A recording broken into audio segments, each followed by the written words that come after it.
Hi, Antoine. Thank you so much for joining us on Black Ink Cinema podcast. Thanks for having me. So you're a presenter and a news reporter. And I have to say, when I was watching ITV News and I saw a black man in a suit with dreads, I was like, this is giving me life. And so we had to have you on the show, of course. Thanks a lot. Yeah, I get good feedback about my hair and people who have felt empowered by it, i.e. there's not many people who look like me. There's a few. There's Jordan who works for Channel 4, so I'm not alone, but I'm local news. I'm on pretty much every single day. So if you happen to live in London, then you do get to see me quite a lot. Which is amazing. Did you always want to report news?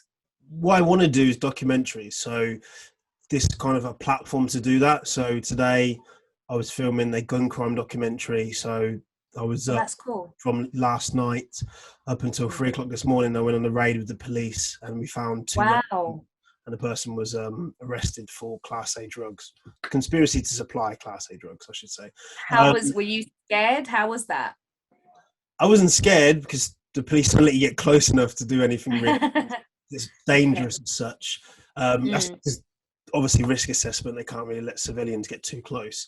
But no, it wasn't a case of being scared. It's just something I've been researching for a while now, and then trying to get them to agree, trying to get other people to agree. That's probably the hardest part of any situation. I think sometimes the public don't realise you can have an idea or you can want to interview someone, but they're the people that have to say yes. Just because I want to do it doesn't mean that they can agree to it. But the police did agree. We've got some victims. So there's two mothers who lost their sons to gun crime, and their sons weren't connected at all to it. It was literally a case of mistaken identity. So it was just kind of telling that story of, one, how the guns get to the street and what are the police doing to catch them and stop them and to retrieve them, and then the human cost of what happens when essentially they don't catch the criminals or they don't get the guns, in which is two young men have lost their lives. So yeah, hopefully people will learn from it, and I'll speak to people about rehabilitation, i.e. when the police catch someone, they go to prison, but for the most part, they're not in prison for the rest of their life. At some point, they'll come back to the streets. So what we're doing to make sure they don't turn back to a life of crime. So yeah, hopefully people will learn from it and it will be quite impactful. Sounds amazing. When will we be able to watch it? Or it should be around September. So the nature of this kind of filming, you can't predict when you can go on the raids. There's certain stuff that happens that is scheduled as such, in terms of we went to where they store their guns. So literally imagine a library of guns, essentially shotguns, rifles, handguns. There was a rocket launcher. Like, it's kind of crazy. It wasn't a mixture. It was a mixture of what they'd taken and what another department had combined into one storage. So I'm not sure there's many people. Yeah, there's rocket launchers that have been on London streets before, but they've taken it from someone else. But at the same point, there were some ridiculous items, stuff that I wasn't even allowed to talk about, and stuff that I wasn't allowed to film, which is like a story I can tell. But it's crazy, some of the stuff they've taken off the streets. And the general premise is, it doesn't matter where you live in London, Oxford Street, Streatham, Brixton, Hackney, Westfield, you don't see a gun shop. So in the UK, you shouldn't be able, really, unless you're a farmer or a professional shooter, to be able to get your hand on any kind of weaponry. Yet people do, and people die. So essentially, I'll be telling that story and explaining how, without too much detail, and more so explaining what the police do and how they catch people. Sounds like a really honourable project, and I can't wait to watch it. Yeah, hopefully. So how did you get into news reporting? So I began as a presenter of live music events. So I'd host at the O2, then I used to direct some like footage for people as well, where it's their band, and I do interviews with the bands after the show, before the show. That was just me trying to gain experience. When you begin as a presenter, you've got a show you can present, essentially. So from that, I then did the Rugby World Cup. From the Rugby World Cup, I then did a couple more football stuff. And then from there, I then set up a blog, which is called antoinespeaks.co.uk. From that, I then set up my own website, and I had a couple posts that went viral, not 2 million, but they did okay. And I was just blogging away. The Guardian asked me to write an article, so I wrote an article for them, both based on one of my other blogs that I've written. And I was just building up experience, essentially, as a presenter. So then I went to Germany. I was presenting football full time there for like half a year. And whilst I was there, I got my first opportunity to present like an actual proper documentary, not for students or not for YouTube. So I did a documentary about blackface in Europe, which we went to Holland, and there's a thing called Zwarte Piet. So during the Sinterklaas festival, we actually went there and I saw blackface in real life. Obviously, I've seen it on TV, I've seen it in pictures, but when you actually see it face to face, a real person is a little bit more annoying. So I kind of went there with the premise of them trying to explain to me why this isn't racist. But then I spoke to the protesters who protested against it. I saw the football hooligans who were obviously for it. I saw the regular normal folks who were for it as well. So I tried to show every perspective of it, and it's only a 10-minute documentary, but I think we covered a lot. We covered the history. There's a BBC documentary about blackface that's coming out now. That was like solidified what I wanted to do. So I studied war studies at university because there's a guy called John Pilger. John Pilger. He used to make documentaries for ITV, and he made documentaries around war. So I kind of followed in his footsteps in terms of trying to gain that knowledge.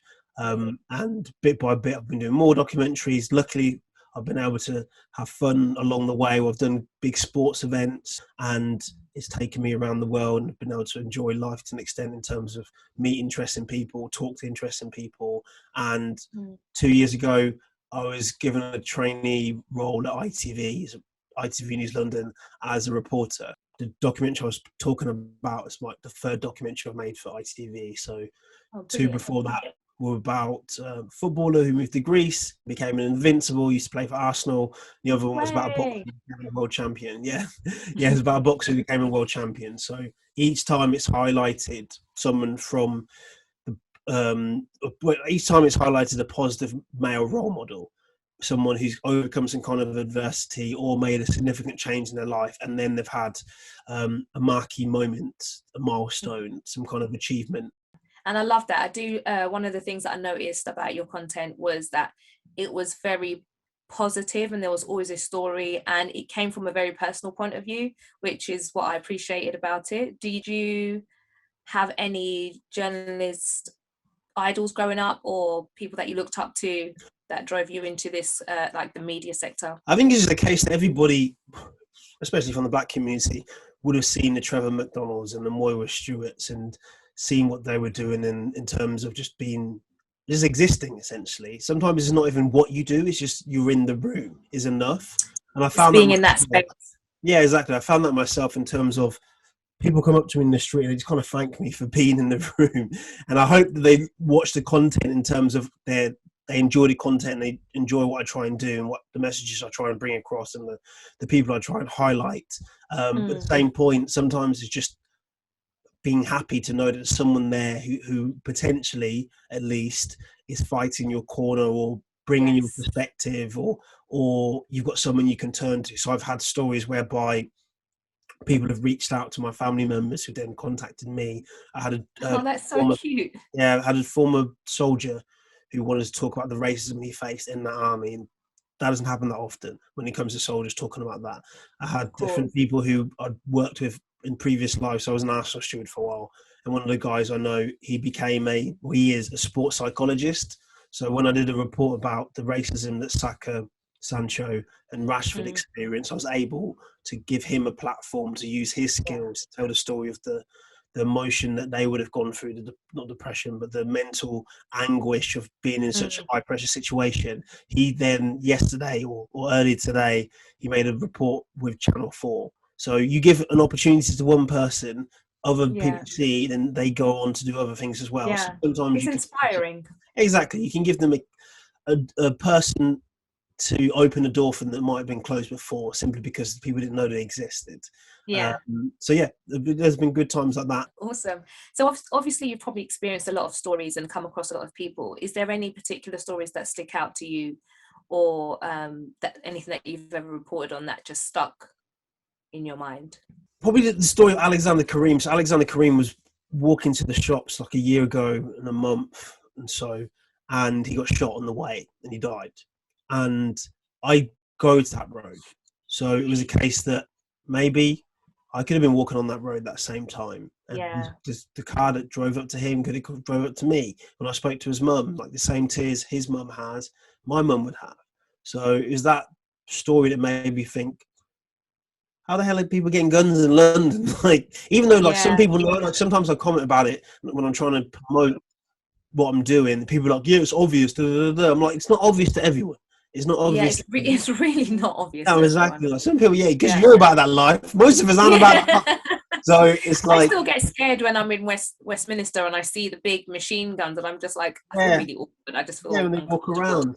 Yeah. Yeah. So it was that story particularly that made me think there's a longer story here that can be Mm. told, and there's more that I can do to highlight. So even when I joined ITV London, I said I'm going to make a documentary about youth violence in some way. Outside of that, I interviewed another soldier who he's from Fiji, and Mm. basically he still had to pay his NHS medical bill, even though he fought for Great Britain and in the army. I So just, when I hear things like that, it really yeah, infuriates it's me. it's like a loophole. It's weird. Yeah. Like you can put life on the line for the country, but Yeah. this is the British Army, so I suppose. But you don't get free medical care because he'd left at this point. But at the same point, like he put his life on the line. He was in Mm. hospital, and his bill was like £27,000, like ridiculously high. He had to Oh have my brain God. surgery, and he hadn't Wow. seen his daughters for maybe 6 or 7 months. And we arranged for him to meet this rugby player who's raising money for him. So they met for the Oh, first that's time. sweet. That was nice. And we were in the park, Regent's Park. We set it up so he was facing me. We were kind of filming them meet, but he didn't know that his 3 daughters were coming behind him to give him a hug. So he like turns around, gets his hug, doesn't really know what's going on, and everybody starts to cry. Like he's like, "There's this Oh crying." my God. I want to cry now. I wasn't Yeah, even there. it was nice. It was like it was just a nice moment of like reconnecting a father to his daughters. Yeah. His medical bills had been paid. I think he's still got other stuff going on because he's technically not a citizen yet, so he's got to do this application thing. It was just a nice moment, so I always remember that. Sometimes you give people nice moments, and Yeah. It's it nice to hear nice moments with yeah, everything going on. I exactly. always love hearing anything positive. I'm like, oh, thank God it's giving me a bit more faith in humanity Yeah, and, exactly. It's like the light you and know, shade, and it's good to know that yeah. despite knife crime and COVID deaths, that there's still good people trying to do good things, or there's people trying to change the world.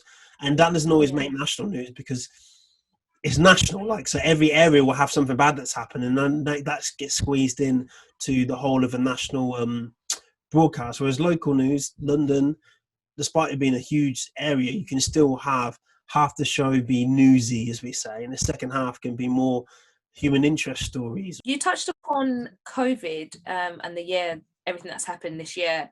Have you found it like your hardest year and a half in your career so far? Has it been I think difficult? it was just different in terms of one, no one had gone through it before, so everybody had to adapt.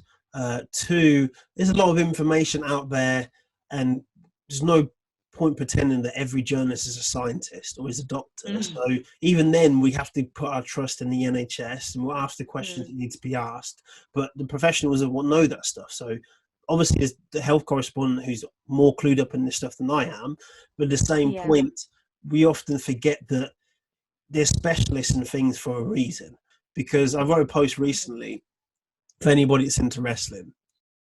Most people, when they were young, they worked out that Santa wasn't real quite early. But people who are into wrestling thought that Kane and Undertaker were brothers for a long time. And it's not the case that they're stupid. It's just you had a different source of information that was telling you that something was true. And you had no Yeah. reason to doubt that until you gain further awareness of storylines, etc., etc. But we're here to celebrate all things Black cinema, and you chose the cult classic New Jack City, starring Wesley Snipes, Ice-T, and Chris Rock. Before we get into why you chose this film, do you want to let the viewers know what it's about a little bit? So New Jack City tells the story of a person called Nino Brown, who is played by Wesley Snipes. He is a career criminal, and he is essentially the head of a gang called the CMB. And they come across base, which is, I'm not like a drugs expert, but I think it's like a form of crack cocaine. Yeah. And essentially is before the cocaine crack explosion in the 80s. So they're kind of proliferating that, and they take over a thing called the Carter, which is essentially a project, and from there they start selling it and mass producing it. Then there's another person who's called Scotty, who is a police officer who's Ice-T, and he wants to take down Nino Brown. And caught in between that is Chris Rock's character, who is a drug addict, who eventually gets clean, and then something happens, so he essentially doesn't stay clean for much longer. And it's the story of essentially a cop with his own issues trying to take down a drug lord. But Wesley Snipes plays it with so much charisma. It's very well written. The soundtrack's really good. It tells the story of the 80s and Ronald Reagan's policies through the lens of the people who were trying to just make some money, but are willing to exploit their own people. They're willing to kill people. They're willing to sell drugs. And then the police officers who are trying to take them down, who are the most diverse group of police officers of all time. One of them is Asian, the other one's white, the other one's black. I think the other one's a bit mixed race as well. So it's before diversity was pushed in film, they're able to have like a really diverse cast. And it's just really interesting work, and it's just Wesley Snipes puts in a great performance. So no, for real. And why did you pick the film? Because I just think I hadn't seen it in ages, and me and Adam were just like, this is a classic. I don't know why I haven't seen it, but I'm a big fan of Snowfall, and someone else did Deep Cover, which I feel they're all kind of talking about the same thing. It was just a film that I think what made the film for me is, as I said, the Jamie Foxx talking about it. Because when you see something through another person's eyes who's also in the industry and is an Oscar winner anyway, it gives you greater appreciation for how good something is. And his impressions were just so on point. And he basically said, he talked about the script and the quotes. So, one of the phrases they repeat is, "Am I my brother's keeper? Yes, I am," which obviously is from the Bible. But at the same point, there's other like little quotes that get thrown in. So there's "Money talks and bullshit runs a marathon. So I see you, I wouldn't want to be you." And there's it's just loads of little lines that just stick in your mind, and it's just the level of acting prowess that Wesley Snipes shows is just. It's just amazing at points. Sometimes he just looks at the screen. He has such an aura as this character, and it's so believable, and his presence is always strong, and he's witty. Everybody's witty. It's just very well written, essentially. And it's just the ability for them to mix a great script with great acting and the soundtrack. So at one point, you've got some brothers on the street singing "Living in the City." And it's a cappella, and I love films that have that little bit. So there's if anyone's seen Bronx Tale, which is love a Bronx Tale. Yeah, so when it's directed by Robert De Niro, they've got that little bit of the little quartet on the street singing, which seems to have disappeared from society and from films now. But bring it back. Yeah, we do need to bring it back. So it has those little elements, like everything that's good about that film. It's a kind of film like there's talk of them making a new Scarface. They should probably make a new version of this, really, if they're going to make remakes, even though this is a classic.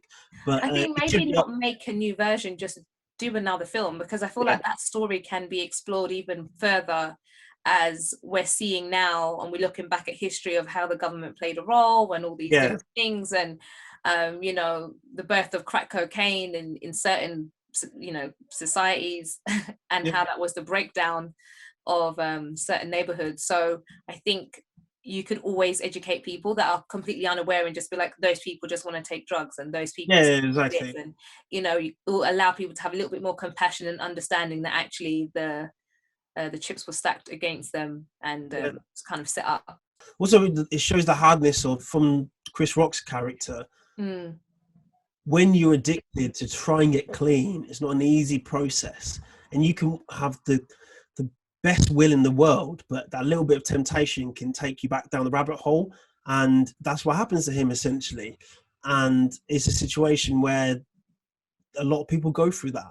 It's not easy to get clean. We've seen big examples that with all the willpower in the world, one bad day and one bad situation can drag you back down, and then we have negative consequences. And even for Nino, he's obviously a very intelligent person, but born in the wrong place, in the wrong era, he's not able to utilize that to become an Elon Musk. Instead, he becomes a businessman in the drug world.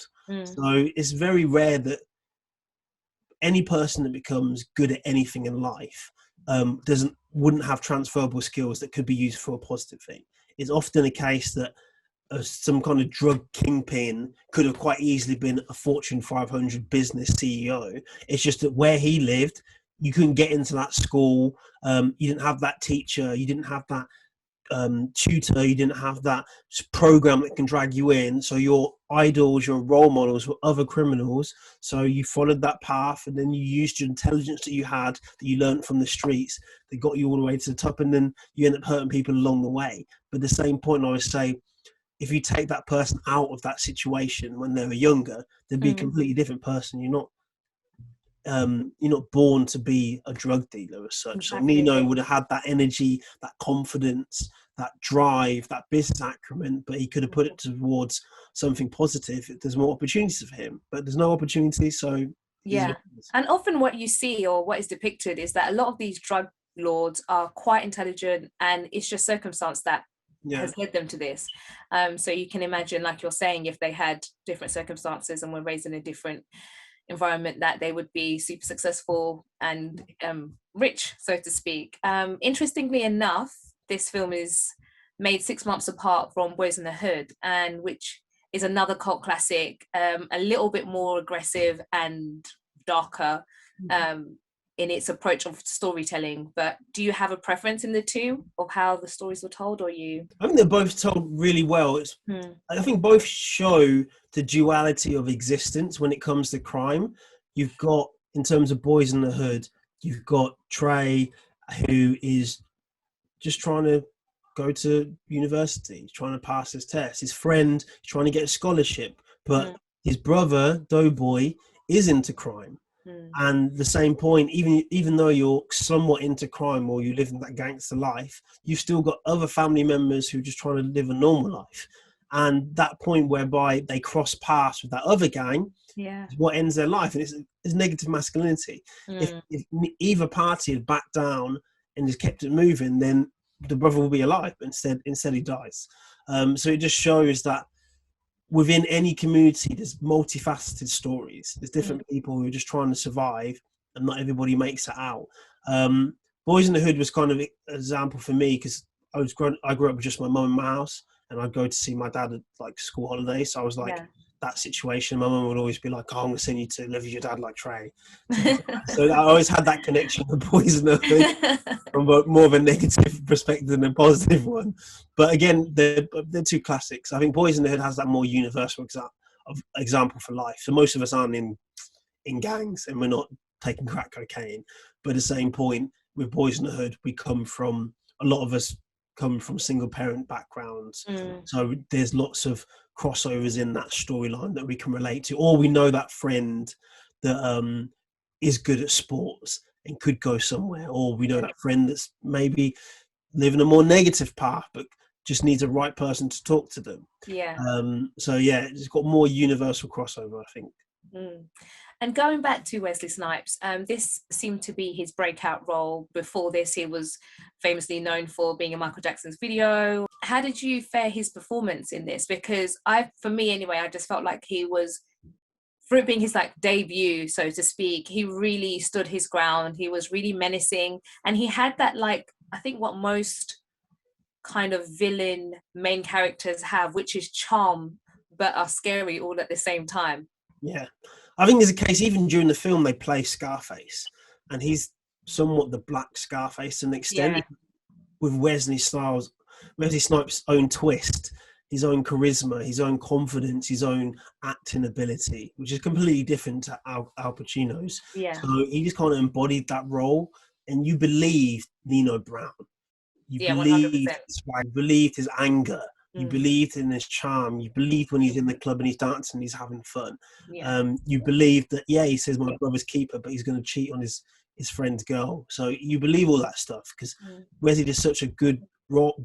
He did such a good job of embodying that character. And he went on to do a similar role when it came to Demolition Man, when he played Love Yeah, Demolition Man so much. Simon Phoenix. When he played Simon Phoenix, it was a That's probably case one of my whereby favorite again villains you, of all time.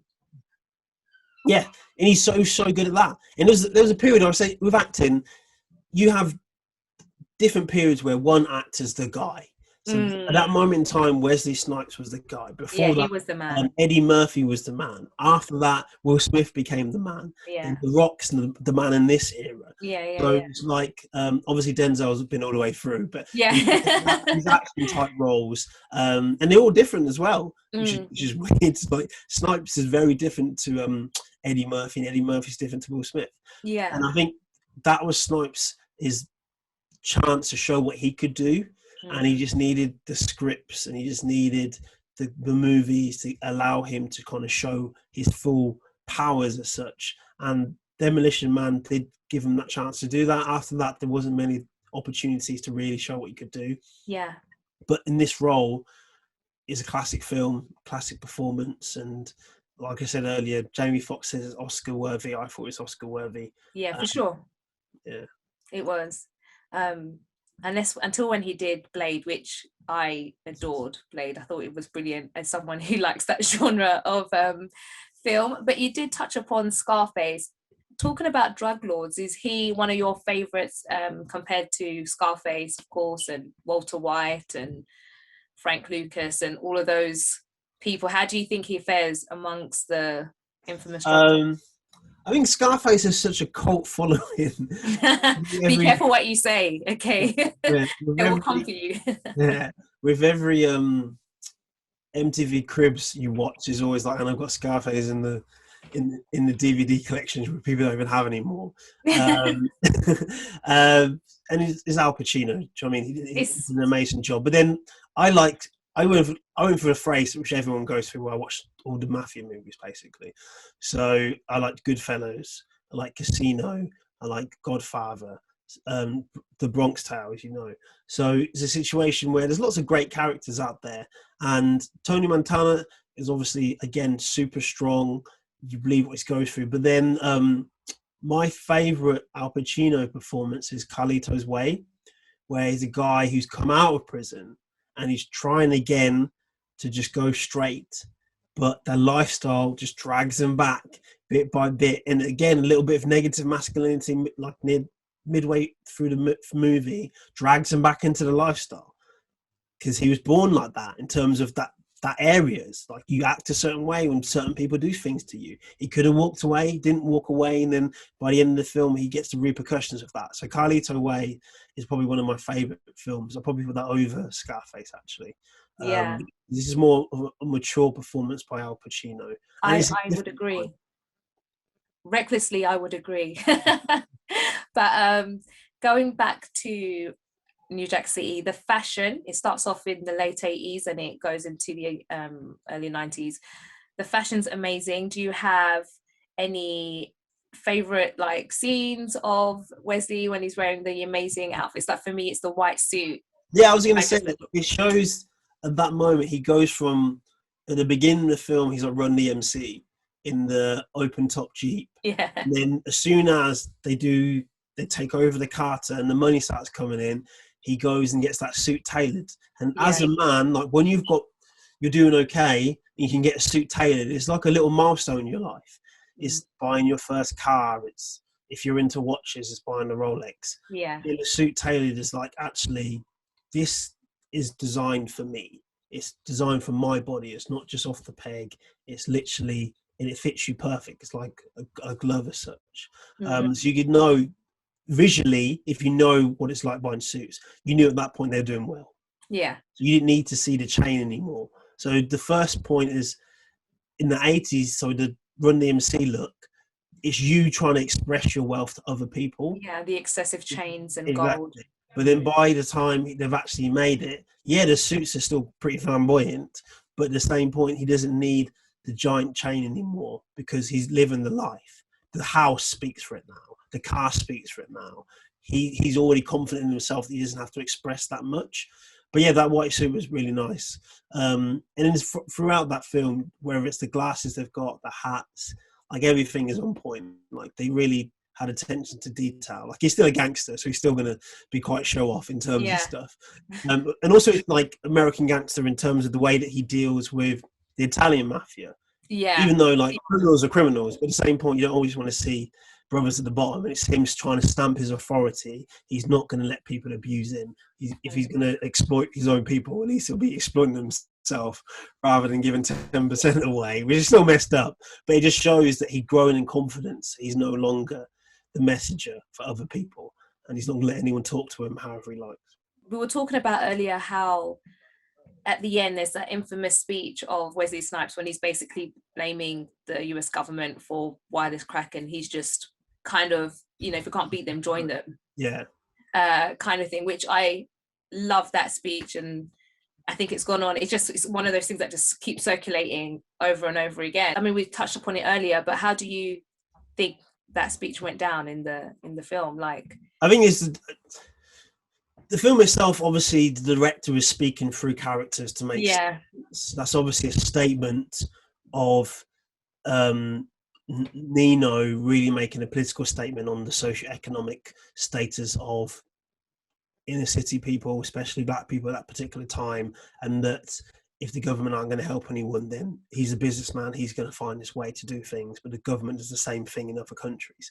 And it's a valid statement to make, but at the same point, we've all got our own moral compass. So you can choose to exploit people, you can choose to use people, or you can choose to not.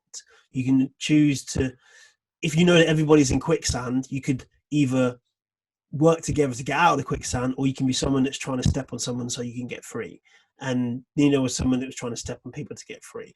So he can talk about the socio-economic situation whereby that's how he got there in the first place. But at the same point, at some point you have to take personal responsibility, especially if your actions are then impacting the wider community, where you're selling drugs which had a knock-on effect that's killing people, making people drug addicts, making children orphans, or making children drug addicts as well.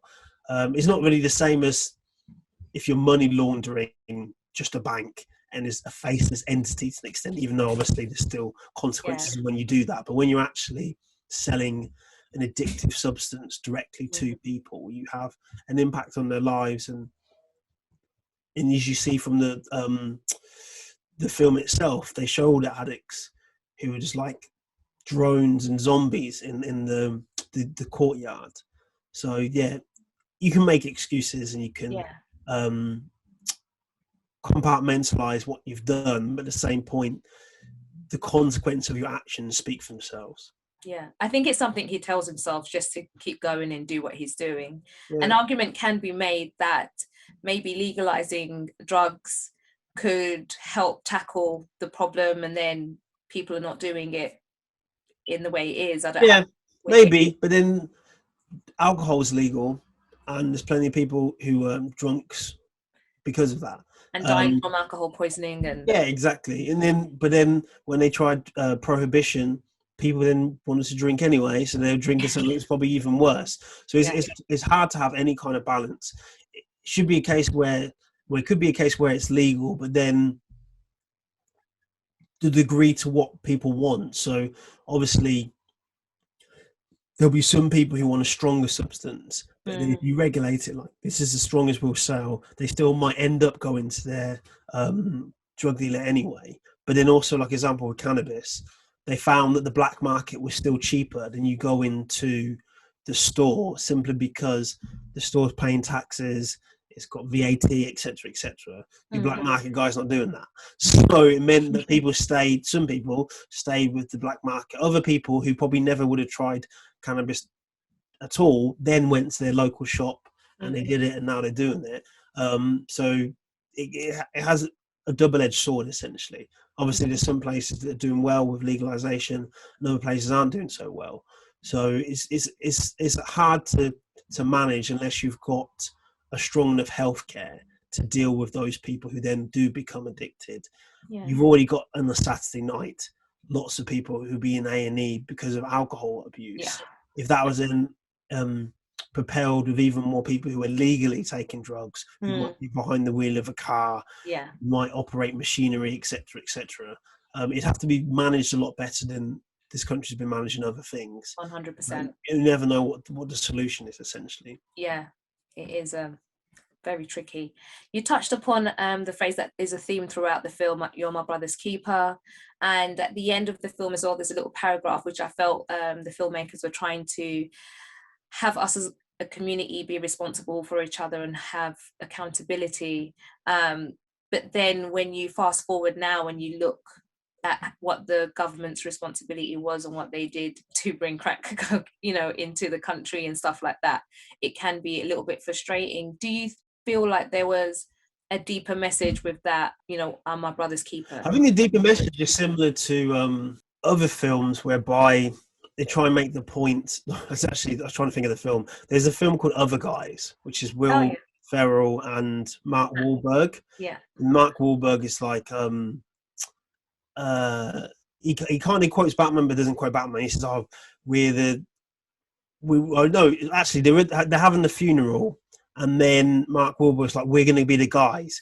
It's our time to step up and take over because The Rock and Samuel Jackson died." But Will Ferrell's response is, "How about millions of citizens all coming together and working to help their community?" And it's such in a comedy movie, it's a funny line. Yeah. It comes from nowhere. But actually the point he's making is, if everybody does look in their community and there's nowhere for criminals to hide, and there's support networks for people who might fall into criminality, then you'd have less crime rather than expecting the police to do everything, even though obviously we pay our taxes, blah, blah, blah. And it's a good point that they're making that. And I think at the end of that, in terms of New Jack City, obviously the older gentleman took the justice into his own hand when he actually kills Nina Brown. I'm not saying that people should go around killing criminals. Yeah. At the same point, it meant that the community essentially did stand up for themselves. Yeah. And I don't know if the film's trying to say that everybody should be vigilantes. I don't think that's the point. No. It just means that on smaller things, people can speak up. They can talk to the police when it comes to what's happening in their local community. We can build better community relationships. They can build better community relationships with us. And also, we just need to make sure that any community, not just Black community, any community, isn't a safe place for criminality. And then it means, like, I speak to young people, it means that young people can go to school and not fear that they'll be the next knife crime victim. Yeah. They can just concentrate on just being young and enjoying life and walking in certain areas without having to worry that, I'm from this area and this other boy's from another area and blah, blah, blah, blah, blah. So I think that's the general point it's trying to make. And also another point it makes is that you've got police officers from different backgrounds who, despite them probably not being best friends, they're still working for the same goal, which is to clean up the streets. Yeah. And your interaction with them may not go well sometimes, but if they're a good police officer, they're still trying to make the world a quote-unquote safer place. I think that's why the character of Ice-T and Nick Peretti are so combative to begin with, because they're from two different communities. And Ice-T doesn't know or trust that he's there for the right reasons. But he is. By the end of it, he explains, like, look, these are my motivations. I'm not from your community, but there's universal themes here of drug addiction, criminality, people getting exploited, people getting murdered, and innocent people getting harmed. And I'm trying against that. I'm trying to stop that. There's that really nice relationship between Pookie and Ice-T, Chris Rock's character. That was an interesting casting choice because Chris Rock brings the nitty character, but also has a humorous aspect to it. And I don't know if that's just because we are familiar with Chris Rock, and I just find most of what he says quite hilarious and how he delivers it. But how did you fare his performance? Yeah, I remember when I watched that, so I was oldish when I watched it, in terms of I'd already seen Chris Rock stand up. Right. So I hadn't seen the young Chris Rock that's in this movie. So when I saw it, I was like, oh, wow, that's Chris Rock. And he's different to Chris Rock, the stand-up comedian as such, because he embodies that character again. But he always had that energy, and he always could embody that kind of character because he's a good actor as such, and that's a kind of role he could probably fall quite easily into because he's from the community. He probably knows someone that's similar to that. I thought he did a good job, and even Ice-T, like Ice-T's, he's a rapper really, the act. Yeah. And he was able to be a police officer. And Ice-T's made a song called Cop Killer. Do you know what I mean? So it was a very interesting casting going on there. It's what he's vocally talked about. Yeah. But then it was good in that respect because I'm sure he learned a great perspective, and he again did a good performance. At no point do you feel like, oh, this is just a rapper. No, Ice-T did a good job. At no point you look at Chris Rock and think, oh, he's a comedian, even though he wouldn't have been a comedian at the time. But you see him as an actor that's given a performance. And obviously some bits are dramatic, so when they're showing him getting more and more addicted once again, they overuse the makeup a bit, like he's super grey at some points. But at the same point, it's such a short montage, they've got to make the point poignant that time has progressed, and he's getting more and more sick essentially. But yeah, Chris Rock does a good job. And talking about rappers turned actors and performances, I'm going to do a little quick fire round with you now. So do you have any favorite rappers that have turned actors, like LL Cool J, Will Smith, Ice Cube? It's probably Will Smith, simply because I remember Will Smith was the guy. Like, people forget that Will Smith was the guy at one point. Yeah. He had Wild Wild West. So he was getting Grammys. He was getting nominated for Oscars. He was Ali. He's just come out with a new movie where he plays Venus Williams and Serena Williams' dad. And he did I Am Legend, Independence Day, 7 Pounds, Pursuit of Happiness, and then a couple of terrible movies in between that. So Will Smith was like the guy. And as someone who everybody grew up watching Fresh Prince of Bel-Air, so he really went on a journey of acting self-discovery to an extent, and he could have been Neo in the Matrix, but he turned it down. I know. Until this day, like I see interviews, and he's just like, I effed up there. He did mess up, but then it would have been because Keanu Reeves is Neo. Like he's just he's not like the most. He hasn't got that much character. He's just the one. That's it. If Will Smith was the one, I have the biggest soft spot for Keanu Reeves. I don't know. He's just him as a human being. I think is a good guy. Awesome, but I was supposed to go to the premiere of Pursuit of Happiness. I was doing my A-level, so my granddad went instead with my cousin, and they got to take a picture of Will Smith and So I bet you were like, I could have failed that that one. It's fine. I could have sacrificed it. So they have that memory, and I have the memory of giving them that memory essentially. But Will Smith, I think, like, people downplay just how big a deal Will Smith was. Still kind of Will Smith now. The thing is, he was successful as a rapper, and just and even more successful as an actor, and then to do that and make that transition so successfully. No, exactly. It's not easy. I think the only person that matches him is Jamie Foxx. Yes. He obviously has Oscars. Jamie's a better stand-up comedian. Mm-hmm. He's probably a better actor. He's definitely a better singer. So wait a minute. I think you've just said something really controversial there.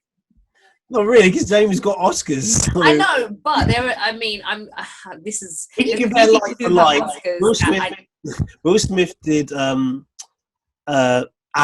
which is a biopic. Yeah. Jamie Foxx did Ray, biopic.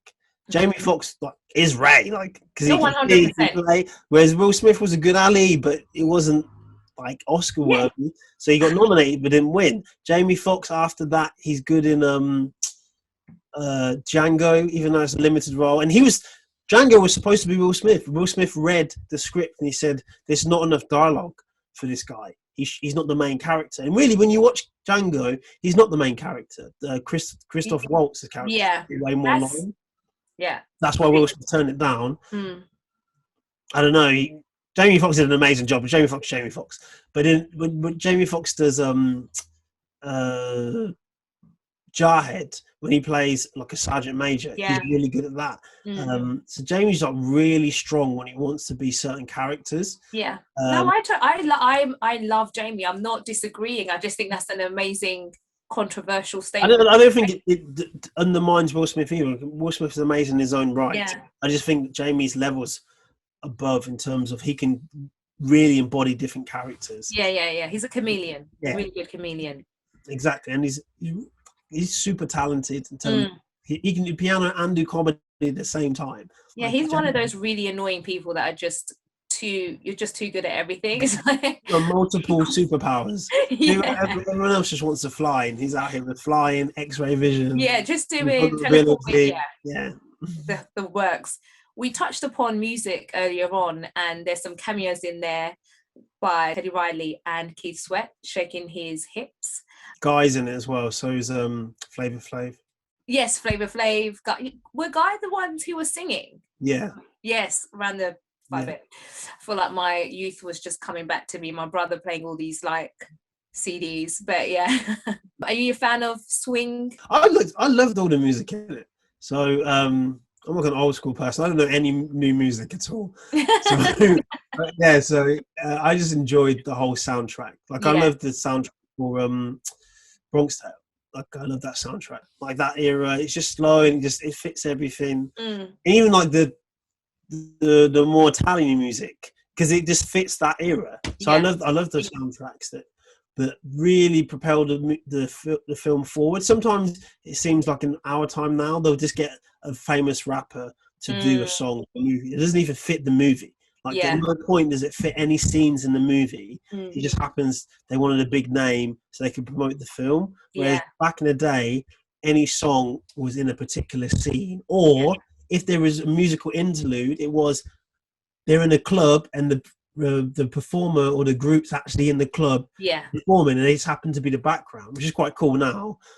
Cool for then. I think now maybe egos would get involved, so you wouldn't be able to do that anymore. So it doesn't happen that often. But back in the day, it was cool to have them like, oh yeah, they're going to perform now. Wesley Snipes is dancing, but then the scene continues. They walk past each other. So yeah, the way they integrated music, I thought was really seamless. Yeah. Do you have your favourite Wesley Snipes movies or movie? My probably favourite's a mixture of this and Demolition Man, because I like Stallone as well. So Demolition Man is just a really strong performance. Yeah. From Stallone and from Wesley Snipes. So yeah, it's a mixture of these two would be up there for me.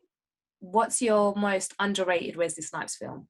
I don't know, I think most of them are pretty highly rated. So I like Blade, but there's talk of obviously there's going to be a new Blade, so they're debating whether he'll be a cameo within that because Mahershala Ali is the new Blade. Yeah. Which I like. I think people don't understand that Blade somewhat started this superhero genre. Right? And it doesn't get the props it deserves in terms of it. The budget was big at some points, but the technology is kind of terrible when you watch it back. Yeah. So the technology is really bad. But without even that, it's still a cult classic and it's still enjoyed. Yeah. And from there, Snipes was obviously near the end of his career in terms of like fame-wise of being at the top when he came to Blade, and it kind of gave him another boost. But it doesn't get, in terms of the Marvel universe, it doesn't get the praise it deserves. So I think Blade will probably be the most underrated. I agree. And so for those crazy people that haven't watched this movie, if you had to direct them to YouTube to entice them, what clip would you want them to see and why? The clip when Nino finds out that they had to blow up the Carter, and then they have like a meeting, and Nino comes in with his dog, and he's like swinging the chain around, and it's kind of like your mum comes home and finds out you haven't done the washing up, the belt is coming out, like you and your brothers and sisters are like sat in the living room just waiting because you know something's going to happen. You don't know who's going to get it. You just know someone's going to get it. Someone's going to get asked a question and they're going to probably throw you under the bus. So everybody's sweating. And it's just such a strong scene. And even when someone reacts, it was just like, sit your $5 ass down before I make change. And he just said it so fast and so like, the bars in that are so good. Yeah, the bars are just on point. Like it's just that's what the scripts are strong from start. It is. That's like the strongest bit, whereby they're it's just witty, bam, straight away, no hesitation. He gets in there, and you notice it felt like a scene that was filmed in one take. Yeah, Everybody I knew their felt the assignment. fear from where I was sitting. I was like, I'm scared now. Like, I just feel like Yeah, at any point anyone could get it. It doesn't matter yeah, who you exactly. are. Exactly. You didn't know what's going to happen. Yeah, you You can just go knew from that. being my brother and now I will be the one to take you out. And that bit at the end when he shoots his friend, Yeah. this was like, even I was like, yeah, you got to get got though, don't you? Like, you've messed up the whole operation. Yeah, exactly. You've got to, he's got to do it. The little tear goes down his eye. Yeah, that was, and I was like, oh no, it's quite emotional. I thought it was really good. No, but I totally agree with you. I think that one, and maybe just the courtroom scene when he has that little monologue, but Yeah. action wise, if you saw that one when he stabs the guy in the hand, you would want to know like what on earth is Who's this guy? How's he got all this energy? Yeah. Why is he the boss? Yeah, you want to, you have more questions that you need answered. But Antoine, you have been spectacular, so insightful, informative, and I just want to thank you so much for coming on Black Ink Cinema podcast.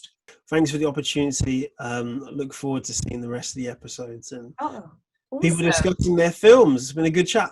No, it's been amazing. And for those who want to watch it, you can go watch it on Amazon. And I'm sure there's a few other places, but yeah, you can go and catch it there. But wishing you all the best. And I can't wait to watch that documentary. Thanks a lot. Enjoy the rest of your evening. You too.